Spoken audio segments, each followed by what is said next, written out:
Bien, el segundo parcial empieza desde úlcera. Úlcera, la verdad que no han preguntado, no preguntan nunca. Se parece mucho a lo que es úlcera que hemos visto en clínica. La verdad que de última, lo que podrías o deberías de saber de úlcera es la característica de una úlcera. Que vas a tener úlcera duodenal y úlcera gástrica. Vos sabés que úlcera es la pérdida de la sustancia, bien, de manera crónica en este caso, pero es la pérdida de sustancia. La más frecuente es la úlcera duodenal, que se da en los pacientes jóvenes de 20 años. Eh, y se asocia mucho la duodenal a cuando aumentan los factores agresores. En cambio, la gástrica es cuando disminuyen los factores defensivos, que sería la, serían las prostaglandinas, sería el vaciamiento gástrico, sería, ¿qué más era? La capacidad de no sé qué, de hidrólisis creo que dice. Eh, en cambio, el factor agresor sería el pH, el estrés, un tóxico, el Helicobacter pylori, los AINES. Bien. La característica de una úlcera es que es un dolor que va a ser esto, diario, horario y periódico. ¿Qué significa eso? Se van a diferenciar. La úlcera duodenal es un dolor epigástrico que puede irradiarse, ¿no? Es un dolor epigástrico que va a durar todo el día, pero que va a aumentar en el ayuno y va a disminuir después de la ingesta. Y bueno, es periódico, puede durar 4 semanas y desaparecer. En cambio, la gástrica dura también todo el día, es postprandial, 30 minutos después de las comidas, pero que esta disminuye, que baja, digamos, con el vómito. Eh, en cambio, la otra bajaba con la ingesta. Y puede durar de 15 días a 2 meses el dolor, la característica del dolor, que también es epigástrico, ¿no? La manera que vos tenés de diagnosticarla sería con la radiografía seriada de esófago gastroduodenal, más que nada para ver si hay una perforación o no de la misma, y hacer una videoendoscopia digestiva alta, que eso es para ver el aspecto de la úlcera. Y si se complica, causaría una hemorragia digestiva alta, que vamos a ver ahora, que se penetre o que perfore o que se obstruya el píloro. Entonces acuérdate que la úlcera forma parte de lo que sería el abdomen agudo quirúrgico perforativo, porque si se perfora la úlcera se genera un abdomen agudo perforativo. Bien, y vamos a tener la clasificación de Forest que va a evaluar si hay mucho más riesgo o no. Que bueno, la divide de la 1A, 1B, 2A, 2B, 3C, 2C, perdón, 2A, 2B, 2C y 3. Las complicaciones que pueden generarse en la úlcera gástrica sería más que nada la distinta del adenocarcinoma gástrico. Y el tratamiento va a ser con medidas higiénico-dietéticas y farmacológico. Más que nada para disminuir la secreción de ácido clorhídrico y también, por si es por helicobacter, erradicarlo el helicobacter. Entonces utilizamos los inhibidores de la bomba de protones o para erradicar el bicho durante 2 a 4 semanas del tratamiento. Y si no quirúrgico, se puede hacer una antrectomía o una vagotomía troncular, que eso era actuando en el nervio vago. Bien, no se le pregunta esto, por eso te lo dije así nomás. Íbamos a tener la hemorragia, perdón, digestiva alta y la hemorragia digestiva baja. Acá lo primero que tenés que saber es qué comprendería una hemorragia digestiva alta, o sea, qué partes. Bueno, la hemorragia digestiva alta y la baja las vas a diferenciar por el ángulo de Treitz. El ángulo de Treitz es algo que te va a dividir justamente al tubo digestivo. O sea, es desde donde termina el duodeno y empieza el yeyuno. Claro, o sea, ahí es como que está la separación. O sea, vos vas a tener la alta, es sobre el ángulo de Treitz. O sea, esto es el ángulo de Treitz. Y la alta va a comprender esófago, estómago y duodeno. Y la baja va a comprender lo que sería lo que queda del intestino delgado, el colon, el recto y el ano. Entonces, en el caso de la hemorragia digestiva alta, lo que podemos encontrar sería melena y hematemesis principalmente. Por un lado, la melena va a ser va a ser materia fecal negra. Bien, es como petróleo y tiene un olor feo, fétido. ¿Por qué? Porque la sangre se digirió en el trayecto. En cambio, la hematemesis es el vómito con sangre. O en realidad es el paciente que vomita sangre. Y esa puede ser Una roja brillante es una sangre fresca o puede ser como borra de café, significa que es una sangre que ya se digerió. Ve, ahí están los dibujitos. En cambio, cuando es baja, significa que la sangre acá va a salir como fresca, va a salir nueva, porque no ha pasado por el ácido del estómago. Entonces, más que nada vas a tener la hematoquesia y la proctorragia. En el caso de la hematoquesia, va a ser la caca que va a estar mezclada con la sangre roja rutilante. En cambio, la rectorragia o proctorragia es la sangre sola, roja sola, sin caca, digamos. Entonces vamos a tener que las causas de hemorragia digestiva alta y baja son distintas. La alta es la más grave. Ahí vas a mencionar úlcera, varices esofágicas o una angiodisplasia, que es una neoplasia que se va a dar en los ancianos principalmente. Y la baja vas a mencionar las que sean en los ancianos, que sería la angiodisplasia. También en el adulto puede darse la enfermedad diverticular. Vas a tener la más común, va a ser hemorroides. Esa te pueden preguntar, ¿cuál es la más común? Hemorroides. Otra causa puede ser una fisura anal y en los jóvenes va a ser la enfermedad inflamatoria intestinal. Así que eso es importante que sepas, la más importante es hemorroides. ¿Cómo vas a estudiarlo a este paciente? Bueno, haces un examen físico, haces una anamnesis completa, puedes hacer un tacto rectal para evaluar el origen de la sangre, a ver si es, por ejemplo, es un sangrado bajo a nivel anal, por ejemplo. Esto no. Vas a evaluar la magnitud de esa hemorragia y ahí es cuando vamos a clasificar el grado 1, 2, 3 y 4. Pedís un laboratorio también una vez que el paciente está estable. En caso de que esté inestable, pedís un laboratorio con hemograma completo, coagulograma, función renal, todo. Entonces esto es importante que sepas grado 1, 2, 3 y 4. Acuérdate que en el grado 1 y 2 lo puedes estabilizar con cristaloides, ahí dice C en verde. Y 3 y 4 generalmente se hace transfusión sanguínea, que ya vamos a ver eso. Otra cosa que puedes hacer es hacer una endoscopia digestiva alta. Bien, una vez que el paciente también está estable y hacer la clasificación de Forest, que es la que hemos visto acá en úlcera. También es importante que te pueden preguntar, ¿y cuál sería el diagnóstico diferencial? Tu diagnóstico diferencial principal va a ser cáncer de colon. Entonces, para diferenciar que no sea cáncer de colon, tenés que hacer una colonoscopia. Una vez que has hecho eso,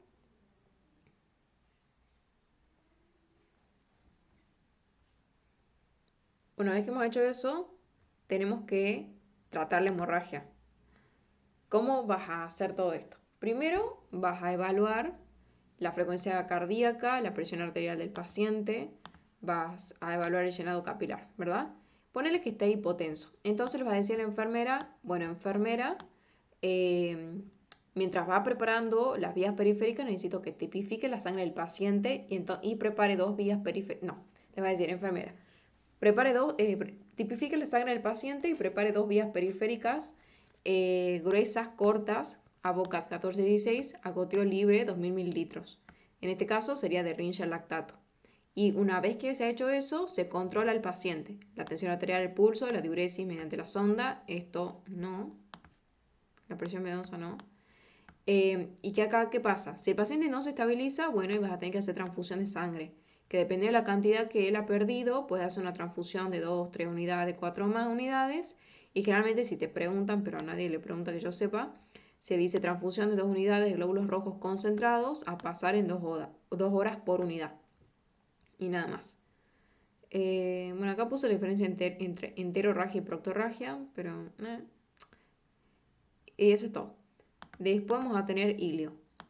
Bueno, el ilio, ¿qué va a hacer? Es la obstrucción del tránsito intestinal. Bien, generalmente todos los pacientes que tienen ilio tienen una triada, que es la triada de Krinzmas, que eso te puede preguntar Jorrat. No te pregunta el nombre de la triada, pero te pregunta cuál es la triada del abdomen agudo obstructivo, que sería dolor, distensión y falta de eliminación. Y si te dice otra cosa, decir lo que hemos dicho en la clasificación, el primer tema, digamos, donde yo te mencioné los síntomas de abdomen agudo obstructivo. Bueno, vamos a tener 2, que va a ser el mecánico u obstructivo y el paralítico o funcional. No sé por qué no se me estaría cargando.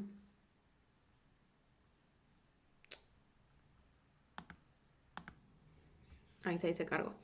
En el caso del ilio mecánico u obstructivo, vamos a tener que es una obstrucción física que va a producir distensión, ¿verdad? Y va a aumentar la presión intraluminal. En estos casos, a ver,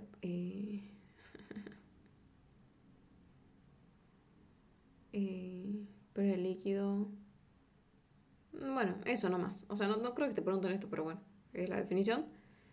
Si se estrangula, puede haber una necrosis. Bien, ¿cuáles son las causas?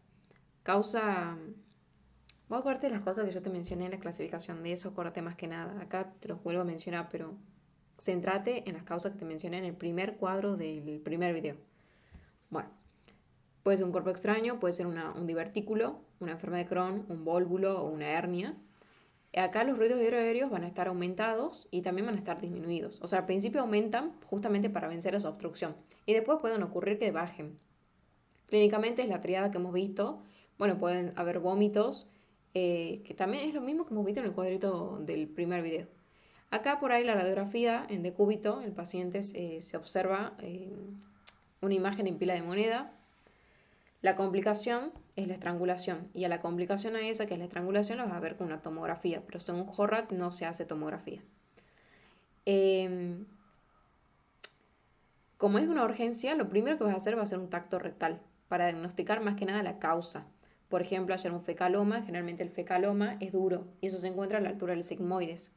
Para hallar un tumor, sangre o la ampolla rectal, que eso está más abajo que el sigmoides, por ejemplo, que está vacía. Y eso te indica que hay una obstrucción proximal, porque si la ampolla está vacía, la obstrucción es más arriba.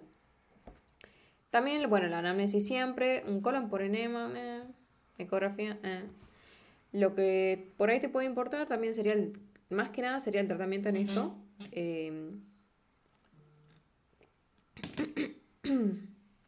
Puede hacer una cirugía mediante la parotomía o la poroscopía y en caso de que se haya estrangulado, haya generado una isquemia y en consecuencia hacer una laparotomía y en consecuencia ya genera un abdomen vascular isquémico porque se estranguló y después produjo una isquemia. Entonces ahí se convierte en un abdomen vascular isquémico, o sea, deja de ser obstructivo y pasa a ser isquémico. Y en cuanto al paralítico funcional, la diferencia es que básicamente hay un espasmo del músculo liso, porque hay una estimulación del sistema nervioso simpático. La principal causa es postquirúrgica, una peritonitis o una hipopotasemia. Eso sí es importante que te acuerdes. Acá los ruidos hidroaéreos van a estar disminuidos totalmente. Se hace una videocolonoscopía más que nada para observar un tumor, un vólvulo. Y acá el tratamiento es médico, no es quirúrgico como en el anterior. Acá es médico. Se buscan procinéticos, o sea, para estimular el movimiento. Y si es postquirúrgico, le decía al paciente que camine, justamente para estimular la peristalsis. Eso es todo. No suelen preguntar ilio, pero si te preguntan ilio, te preguntan lo primero del cuadro del primer video. Bien, y de ahí vamos a tener la enfermedad diverticular, que es suficiente con lo que está acá. Vamos a tener que la enfermedad diverticular se va a dar más que nada en el colon sigmoide. ¿Por qué? Porque el colon sigmoides, bancame 2 segundos. Where is it? Acá. Porque el colon sigmoides está mucho más dilatado y tiene más presión. Entonces ahí es donde se va a dar la enfermedad diverticular. Vos vas a tener la diferencia entre un divertículo, la enfermedad diverticular y todo lo que está acá. Bueno, divertículo es cuando se hernia la mucosa. Vamos a ver un dibujito como para que entiendas. Enfermedad diverticular.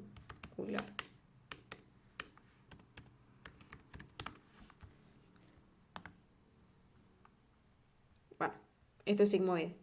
Tenés el divertículo y la diverticulitis cuando la pared del divertículo está inflamada. Bueno. Entonces, el divertículo es la herniación de la mucosa y de la submucosa justamente del sigmoides que protruye a través de la muscular del sigmoide. Después la enfermedad diverticular son los divertículos y sus complicaciones. ¿Cuáles son las complicaciones? Diverticulosis, hemorragia diverticular y diverticulitis aguda. Bueno. Diverticulosis, perdón, vendrían a ser todos los divertículos asintomáticos. O sea, el paciente va a tener los divertículos, pero no va a tener síntomas. Entonces, lo mejor sería... ¿sabes otra cosa antes de arrancar? Es que una de las causas o lo que pasa fisiopatológicamente es que la motilidad del colon se altera. Entonces, como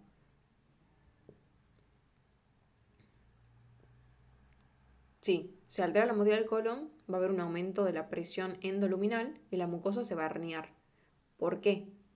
¿Por qué pasa eso? Por ejemplo, un paciente que come poca fibra, que come mucha carne roja, que toma mucho alcohol, que consume muchos AINES, que está estresado, está constipado, le puede producir esto. Entonces la diverticulosis son los divertículos, pero sin síntomas que manifieste el paciente.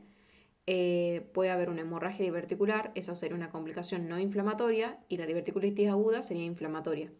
En el caso de la hemorragia diverticular, esto no importa mucho, pero más que nada lo que se observaría es un sangrado rectal rojo vivo, muy abundante. En cambio, la diverticulitis aguda es cuando está inflamado el divertículo y puede ocurrir que ese divertículo que está inflamado se isquemice, se infecte. Clínicamente el paciente va a tener dolor en la fosa ilíaca derecha porque ahí está el sigmoide, puede tener fiebre con leucocitosis y puede haber un cambio del hábito intestinal, ya sea diarrea porque está irritado o estreñimiento por la inflamación misma de la luz. Entonces, vos para diagnosticar la hemorragia diverticular vas a hacer una colonoscopía, pero para diagnosticar la diverticulitis aguda vas a hacer una tomografía con contraste, que eso genera la clasificación de Hinchey. Sería esta, la clasificación de Hinchey, que es una pregunta muy tomada de examen. Si la tenés que saber. O sea, grado 0, la clínica es moderada. Grado 1A, hay una inflamación, sí, pericólica limitada. Después 1B, inflamación pericólica limitada más absceso. 2, absceso pélvico retroperitoneal. 3, es una peritonitis generalizada sin comunicación a la luz del colon. Y la cuarta es la peritonitis fecaloide, más comunicación a la luz colónica. Y de acuerdo a cada uno se hace un tratamiento. En los dos primeros, conservador, o sea, reposo gástrico, antibióticos y analgésicos. En el grado 1B y 2 va a depender del tamaño. Si es menor a 2 centímetros es mayor. Si es menor a 2 centímetros, vas a hacer el tratamiento conservador. Si es mayor a 2 centímetros, haces drenaje percutáneo. Y lo último, si es grado 3 o 4, se hace una cirugía de Harman. ¿Que ¿En qué consiste? Se extrae el sigmoide y se hace una colorectoanastomosis, con una colocación posterior a una bolsa de anastomía. O sea, vas a unir el colon con el recto y vas a colocar una bolsa de anastomía para que se libere todo el contenido ahí. Bien. Y la colonoscopia habíamos dicho que es cuando hay hemorragia. Si vos la haces en caso de que tenga una diverticulitis aguda a la colonoscopia, hay muchísimo riesgo de que se perfore, porque vos lo que haces con la colonoscopia es meter aire, entonces tenés riesgo de que se perfore ese divertículo. Por eso lo mejor es hacerla si vos tenés una hemorragia diverticular. Y en caso de que tengas la diverticulitis, la haces 30 días después, una vez que tipo ha desinflamado o que se ha resuelto el cuadro, para descartar cáncer de colon. Siempre para descartar cáncer de colon haces colonoscopia. ¿Cuáles son las complicaciones? Vas a tener primarias y secundarias. Las primarias es un absceso pericólico, o sea, una infección, o una peritonitis por la misma perforación del divertículo. Y la secundaria sería la fístula colovesical, esa me parece la más importante, o una obstrucción intestinal. Y la característica de la fístula es la neumaturia, o sea, que salga una orina como con aire, digamos, con burbujas. Bien. Luego tenemos hernia.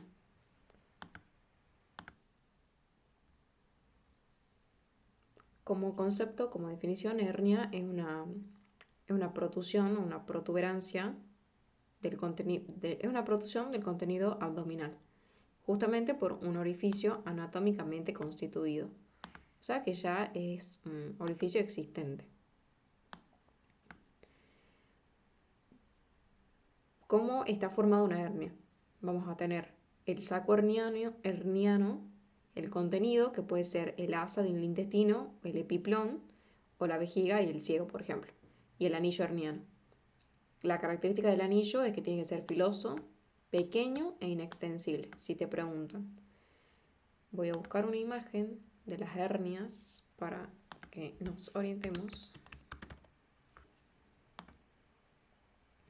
Mira. Bueno, ve ahí el contenido es intestinal, por ejemplo. Pero bueno, existen distintos tipos de hernias. ¿Ves? Hernia epigástrica arriba, hernia umbilical abajo, hernia incisional.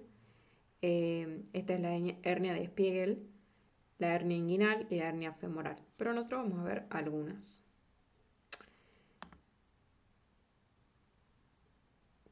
Otra cosa que yo puse acá en este tema es la diferencia entre evisceración y eventración, que también te pueden preguntar. Las dos es cuando el contenido abdominal sale por un orificio, en realidad por un defecto adquirido quirúrgicamente. Eso es lo que lo diferencia también de la hernia. Pero la evisceración es algo más inmediato. En cambio, la eventración puede ocurrir 3 meses después. Y te van a preguntar en qué grados hay. Es 1, 2, 3. El 1 llega hasta la aponeurosis, el 2 hasta el músculo y el 3 hasta la piel. Una vez que vemos esa parte, vamos a hablar de que existen distintos tipos de hernia. La reductible, la irreductible y la por deslizamiento. La reductible significa que yo puedo introducir nuevamente la hernia y no vuelve a salir. Puede ser coercible o incoercible. Coercible es que se mantiene adentro e incoercible es que sale de nuevo. Pero reductible es que puede reintegrar su contenido. E irreductible es lo contrario. Puede ser encarcerada o atascada, significa que se genera una obstrucción intestinal, sin un cambio en la coloración. Así tenés que explicarlo. Y la estrangulada es porque hay un compromiso vascular. Entonces, si cambia el color, se vuelve negra y cambia la temperatura, se vuelve fría. Eso te pueden preguntar cómo la diferencio con el color y con la temperatura. Y la que es por deslizamiento es cuando la víscera forma parte del saco herniano. Por ejemplo, acá el intestino, que va a ser este rosita, va a empezar a formar parte del saco, que es el marrón.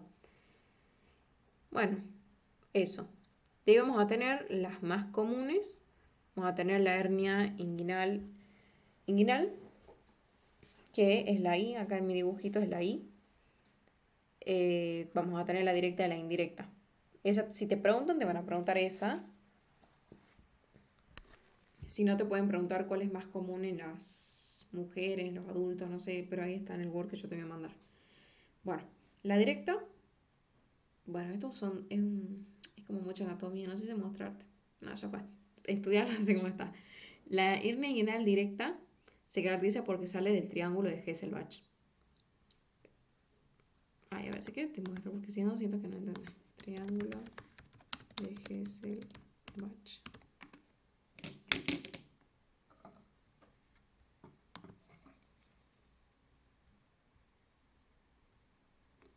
Mira, dice, es la región de la pared abdominal inferior anterior, también conocida como triángulo inguinal. Es una zona débil que puede permitir la aparición de hernias. Bueno, ese es el triángulo. O sea, vos vas a tener, este es el hueso, este es el orificio obturador, el agujero obturador. Y acá este que está marcadito es el agujero, el triángulo de Hesselbach, que está delimitado por el recto abdominal, hacia la derecha por el vaso epigástrico y hacia abajo por el ligamento inguinal. Entonces, la hernia directa sale por ese triángulo de Hesselbach. Generalmente es algo adquirido, se va a dar en pacientes más grandes, se va a reducir al decúbito y se produce porque la pared posterior está debilitada. Y va de posterior a anterior. En cambio, la indirecta sale por el anillo inguinal profundo. En cambio, esto es más congénito, se va a dar más en el niño y va de arriba hacia abajo. Lo más importante va a ser esto que te voy a marcar.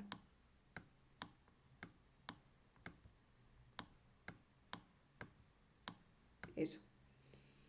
¿Cómo vas a estudiarla o cómo puedes llegar a diagnosticarla? Por un lado, le vas a decir al paciente que haga maniobras de Valsalva, que haga maniobras de fuerza. Por ejemplo, que tosa, que intente sentarse solo. Puedes palparlo directamente al abdomen. Palpar, tocar centrípetamente, eso significa que es palpar así por fuera. Y el palpación, cuando el paciente está acostado intrainguinalmente, que eso se conoce como maniobra de Landívar, vos tenés que introducir tu dedo índice por el orificio inguinal profundo. Si te toca la punta del dedo, significa que sale y es directa. En cambio, si te toca el lateral del dedo, significa que no sale, por ende es indirecta. Eso es importante que sepas.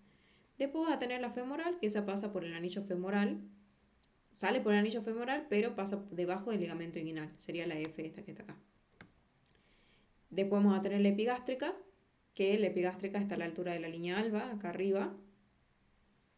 Sale generalmente con la tos y no tiene saco herniano. Ahí vamos a tener la umbilical, que sale por el anillo umbilical, que puede ser congénita o adquirida. La congénita es en el bebé y es reductible, en cambio la adquirida generalmente es en la mujer puérpera, es irreductible. Y nosotros Molina nos preguntó una hernia interna, que esa yo la agregué acá. Nos preguntó así, una hernia interna, y era la intorsución intestinal. Desconozco qué, pero era eso, no sé. Esa era la respuesta. ¿Cuáles son las complicaciones? Te pueden preguntar cuál es la complicación de una hernia. Además de esto, las complicaciones siempre va a ser esto de... O sea, complicada es que sea encarcerada o estrangulada, o sea, que sea irreductible, encarcerada o estrangulada. Pero, si no, esa es la complicación. ¿Cómo vas a tratarlo? Si es encarcerada, acuérdate que se ha generado una obstrucción intestinal, vas a tener que reducirla manualmente mediante maniobras de taxis con sedación en el paciente, y si se estrangula es quirúrgico. ¿Y cuál es la complicación de la estrangulada? Es el seroma y el absceso. Por otro lado, si no se complica la hernia, puedes utilizar una malla de propileno o suturar directamente. Y la complicación sería un seroma o una fístula. Eso pregunta Noriega, si no me equivoco, que también está en el Word. ¿Cuál es la complicación de la misma cirugía o de la misma complicación? Y creo que esos son los más importantes. Y acá también te voy a dar patología orificial benigna, que yo lo puse como tercero, pero para que se haga más corto el último video. Acá yo hice un dibujito para entender un poco más lo que es patología orificial. Vos en patología orificial tenés hemorroides, fisura, absceso y fístula. 4 cosas. Esto se va a dar a nivel anal, en el canal anal. Esto es recto, esto es la ampolla rectal, que es la como zona más gordita, por así decirlo. Esto que está así, ondulado, se llama... Ay, no me acuerdo cómo se llama. Línea pectínea. Línea pectínea. Se llama línea pectínea. Y ahí vas a tener el ano con el canal anal. Acá esos serían los de esfínter. Esfínter interno, este es el esfínter externo, o sea que permite la contracción, que se abra, que se cierre. Y bueno, eso. Eso es como para que se entienda la anatomía, ¿no? Entonces vamos a empezar con lo que sería hemorroides. El hemorroides es la dilatación del plexo venoso, que puede ser un hemorroides interno o externo. Hemorroides interno se encuentra por sobre la línea pectínea. En cambio, hemorroides externos debajo de la línea pectínea. Un paciente que va con hemorroides a la consulta, ¿qué es lo que va a tener? O sea, ¿con qué se va a manifestar? Principalmente el hemorroides interno, que es este que es celeste, que está hacia arriba de la línea pectínea. Este suele ser indoloro. En cambio, el hemorroides externo, que está acá abajo, por ejemplo este a la izquierda, ese sí duele, pero te va a doler más que nada cuando se trombosa. Y el hemorroides interno duele si se estrangula, como dice acá. ¿Qué otra cosa va a tener el paciente que tenga hemorroides? Puede tener un prolapso hemorroidal, bien, o sea que salga. Puede tener también prurito. Y bueno, lo que te dije de indolor, doloroso y todo eso. Y otra cosa sería también que puede haber proctorragia. Acá es importante que para hacer el diagnóstico vos hagas una inspección en decúbito lateral izquierdo. El tacto rectal generalmente no se hace, pero lo puedes hacer si no la ves y descartar un absceso, por ejemplo, o una fisura. Lo que más se elige es la anoscopía, por eso está resaltada. Y vamos a tener grados, o una clasificación, sí, en grados, que sería grado 1, 2, 3 y 4. Esto sí me parece importante saber. Grado 1 es visible el hemorroides y no prolapsa, o sea, no sale. Y la clínica es la rectorragia. Más que nada nos importa lo que está en negrito. La 2 es una hemorroides que prolapsa cuando el paciente defeca y se observa con las maniobras de Valsalva. Grado 3 prolapsa y se puede reducir manualmente, en cambio grado 4 prolapsa de manera permanente y no se reduce, porque siempre está afuera, no se reduce. Entonces, en las dos primeras el tratamiento es principalmente no quirúrgico. Y en las dos segundas es quirúrgico. ¿Cuál sería el tratamiento no quirúrgico? Esto sí pueden preguntarte. Esto lo dijo Noriega como que es pregunta de examen, digamos. Es decir, fibrosar el tejido y fijarlo al paquete. ¿De qué manera te pueden preguntar? La más importante es ligadura con bandas elásticas. Si te dice hay otra opción, bueno, la escleroterapia. Y la quirúrgica es una hemorroidectomía, o sea, sacarlo del hemorroides, ya sea longitudinal o circunferencial. ¿Cuál sería la complicación? No sé si te van a preguntar la complicación de esa cirugía, pero si te preguntan, sería sangrado, una estenosis, quédate con eso. Pero, ¿cuál es la complicación del hemorroides en sí? Tanto de la interna como de la externa es la estrangulación, que se genera un grado 4. Y de la externa, la trombosis o la fluxión. ¿Cuál es la diferencia? La trombosis es cuando se va a producir un coágulo dentro del plexo hemorroidal. Y la fluxión es más que nada por un esfuerzo excesivo y que eso va a producir una congestión. En el caso de la trombosis, vuelve a ver como el dibujito de esto, o sea, es una tumoración, por así decirlo, azulada, que duele de manera súbita y es algo duro. En cambio, la fluxión es lo mismo, solo que va a estar congestionado, va a estar inflamado. Por eso dice como esos puntos. Eh,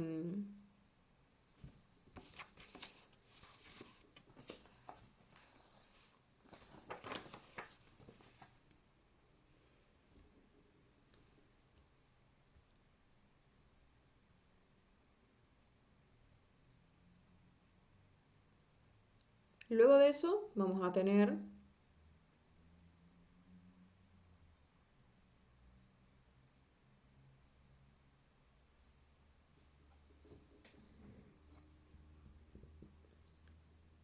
bueno, acá puse tratamiento médico, porque también es importante tenerlo en cuenta. Después la fisura es una grieta que comunica lo que sería el... Es una grieta en realidad en el canal anal. Generalmente en el canal anal posterior, a horas 12 y a horas 6. La fisura. No sé si habrá una imagen como para entenderla.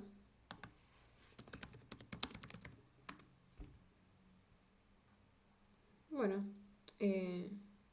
eso, digamos. Eso. Eso. A horas 12 y horas 6. Horas 12 porque, ¿ves? Está recta. Por eso es horas 12 y horas 6. ¿Qué es importante acá? Saber las causas, que serían, por ejemplo, la hipertonía del esfínter, la constipación, un cuerpo extraño, un trauma. Eso vendría a ser la fisura. Lo que ocurre acá es que, por ejemplo, que vos tengas un cuerpo extraño en el canal anal, ¿verdad? Entonces, vos vas a tener un cuerpo extraño en el canal anal. A ver, yo voy a dibujar con violeta. Con violeta vas a tener cuerpo extraño en el canal anal. Acá. El cuerpo extraño. Eso lo que va a hacer es rasgarla a la mucosa. La mucosa rectal, digamos, el borde este en el que está el lápiz. Y eso le va a generar dolor al paciente. En consecuencia se va a generar un espasmo reflejo. Bien, y al generarse el espasmo reflejo, lo que ocurre acá es que va a aumentar la presión anal en el reposo. Aumenta la presión anal en el reposo. Y en consecuencia el flujo sanguíneo baja. Posteriormente el paciente tiene estreñimiento. ¿Por qué? Porque tiene miedo a que si él hace fuerza, le duela. Por eso tiene estreñimiento.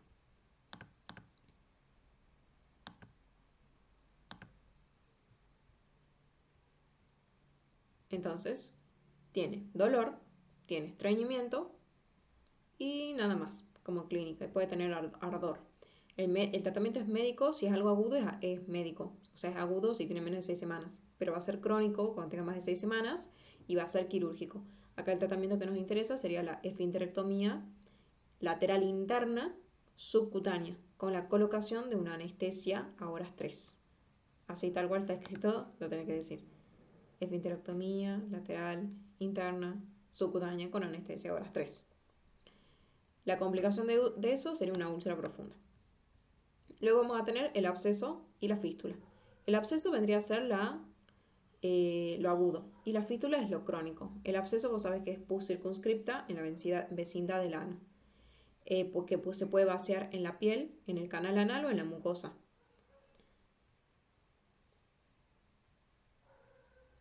El absceso va a ser lo que está en naranja.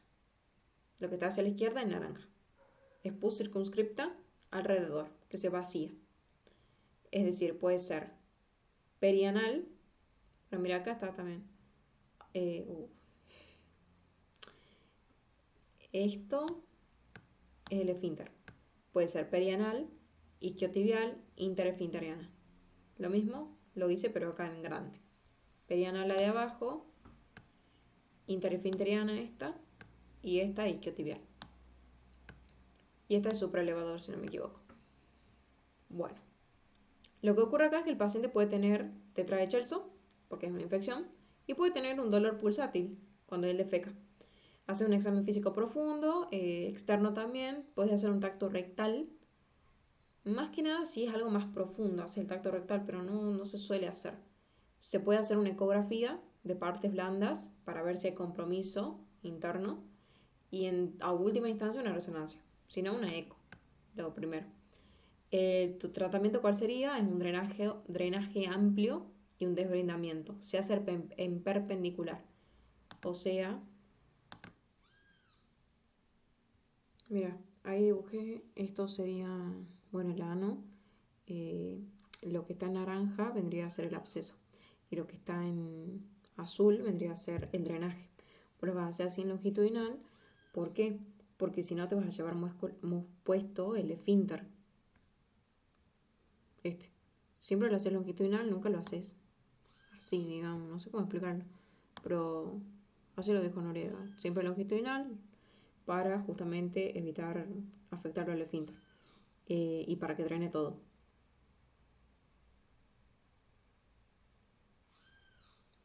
Luego tenemos la fístula, por último. La fístula es un trayecto inflamatorio, pero como en palabras simples, directamente decís que va a ser la comunicación entre dos epitelios bien diferenciados, que uno va a ser el escamoso y el otro va a ser el glandular.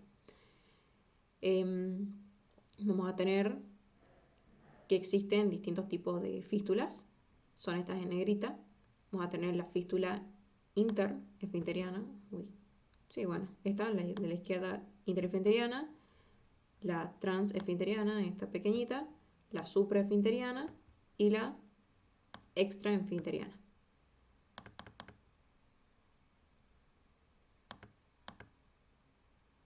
Bien, esas son las fístulas. O sea, se comunica la piel con la glándula, en palabras simples. La más común es la interesfinteriana. Lo clínicamente que más ocurre es que el paciente pueda tener dolor o que pueda tener pus. Pus con materia fecal. Si no, puede haber prurito, puede haber diarrea, pero más que nada es dolor y el pus. Entonces vos para estudiarle a este paciente vas a hacer una inspección. Por ejemplo, puedes ver y sentir mal olor en lo que sería el orificio externo y vas a hacer un tacto rectal para evaluar cuál es el orificio interno. Bien, y también te va a permitir ver el trayecto. Y lo que más se hace también es una endoscopía, justamente para distinguir el orificio interno. Y si no, una ecografía endorrectal para ver el trayecto de la fístula. ¿Cuál va a ser tu tratamiento? Es una fistulectomía parcial más sedal. Eso también es una pregunta que decía Noriega que la hacía, pero que yo sepa ahora no preguntó, pero él decía que la hacía. Fistulectomía más sedal. Ahí yo puse que es una cuerda. Es una cuerda para el trayecto de canal anal y voy ajustando hasta que sale.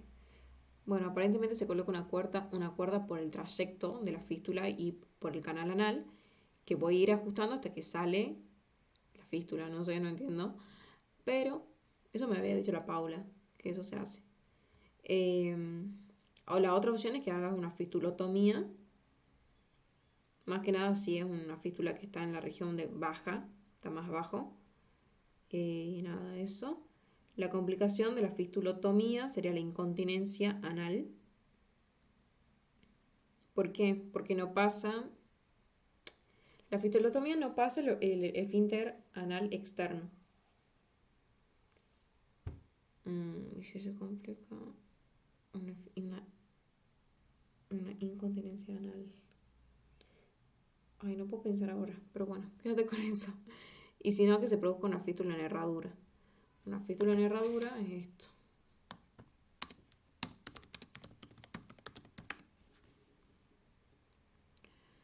Eh, no, eso es fisura.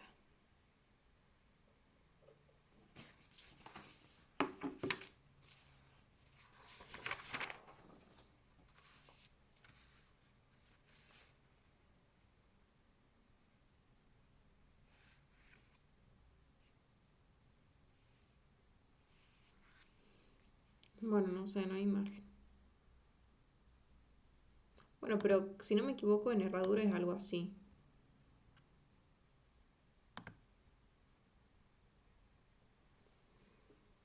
Es como, ¿qué hace esto? Bien, no sé, ahí está, hace eso.